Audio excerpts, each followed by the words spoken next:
Okay guys, mag-unbox tayo ng ating binili ng master.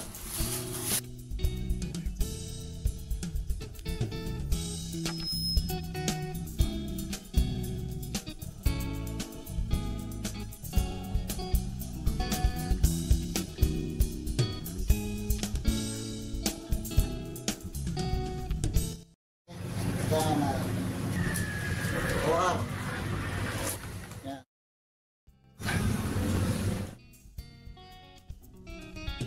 Hello guys, bago tayo magpatuloy, pwede bang paki-like and follow naman ang ating Facebook page, ang Arenscom Computer Services, at paki-subscribe na rin yung ating YouTube channel, ang Arenscom Tech Tips, at huwag natin kalimutan i-click yung notification bell para updated lagi tayo sa mga video na ating i-upload.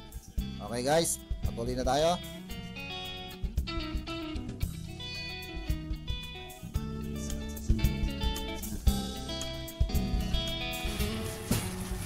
Installer sa manual.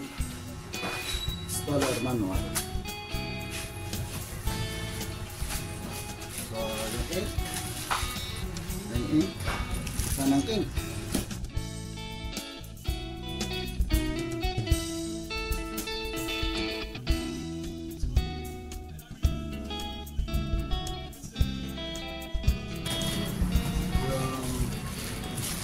USB cable and the power cord.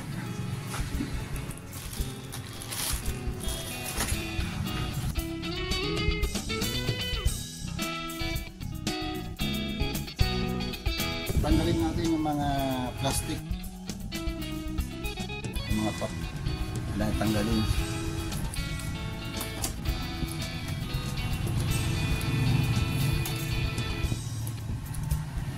At kaya tanggalin yan.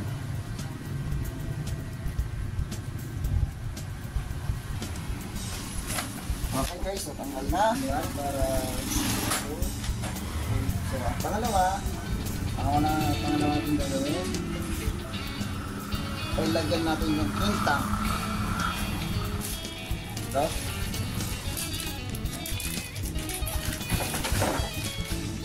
Okay, lagyan natin.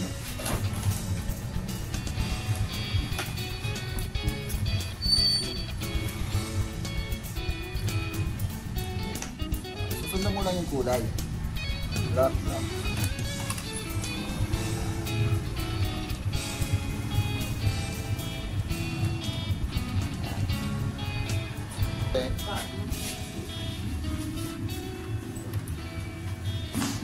Yan, okay na. Tapos na. Ang ating yellow. Okay.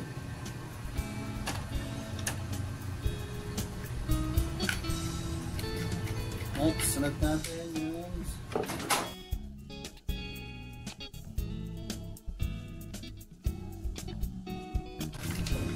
ito pala guys, original yung ink na sa atin. Ayan o. Meron siyang Epson. Yan yung original na ink.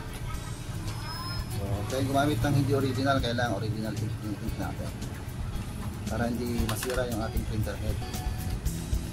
Yan. Magenta.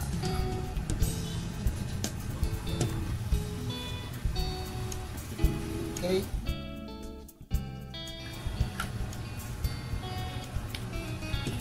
Next.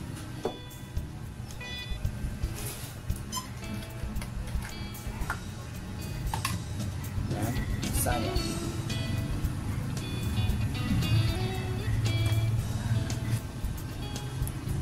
Okay guys, tapos na. So na ilagay na natin yung ink, mga ink sa kanyang ink tank. So close na natin yung ink tank. Kaya pwede na natin ilagay yung power muna. Pwede na natin ilagay yung USB, yung power muna. Ayan natin.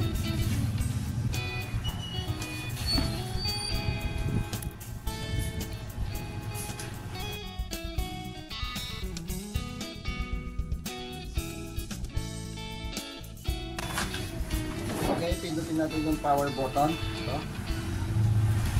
Yan. Then, antay lang natin.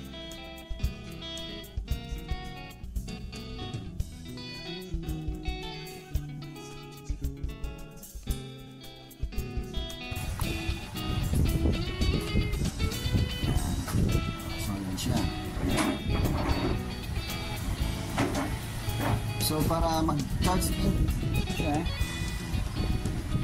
kailangan natin pindutin to ng 5 seconds. Okay, to confirm puno na yung in tank. Okay, pindutin natin ng 5 seconds itong kulay pula na to.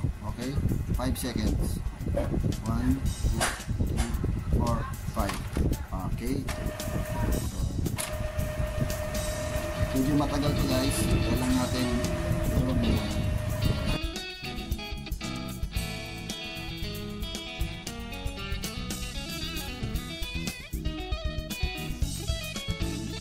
guys, tapos na yung pag refill ng ink. So mag-desperate muna tayo, okay, na hindi pa po nakakabit sa ating computer.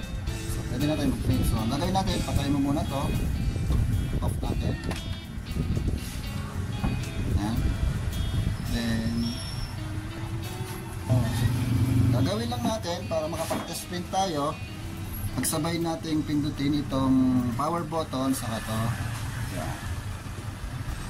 Ganyan lang po siya.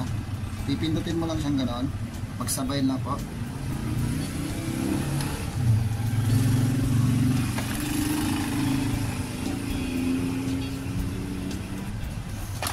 Yan. Okay.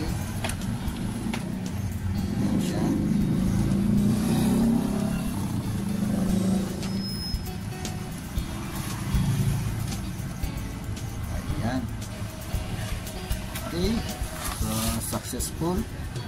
Check natin yung quality, kung okay yung quality. Ayan, kompleto.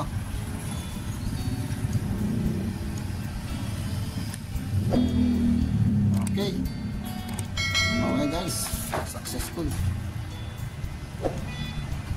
Okay guys, yung driver installation hindi na natin sinama dito sa video natin dahil madali lang naman gawin. Pwede natin gamitin yung CD na kasama ng printer, or pwede natin i-download yung driver niya sa Epson website. Para sa akin, mas magandang i-download dahil andun yung updated driver ng ating printer. Okay guys, hanggang sa muli ay magkita-kita sa susunod na tutorial video natin. Bye guys!